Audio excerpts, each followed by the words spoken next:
lot of obstacles in the forest area. You can see like there are a lot of creepers like this, many along the way.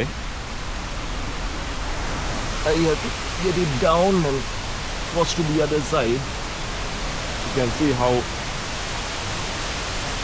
dense is this forest, because in Sri Lanka we have this rainforest, so there is plenty of water as well as plenty of sunshine is there, so that's why most of the trees can grow so tall like this one. Look at this, 50 meters I'm sure. So there are a lot of creepers grow along the way, as you can see. Look at this. So it's like a ecosystem. Wow, it's really stunning.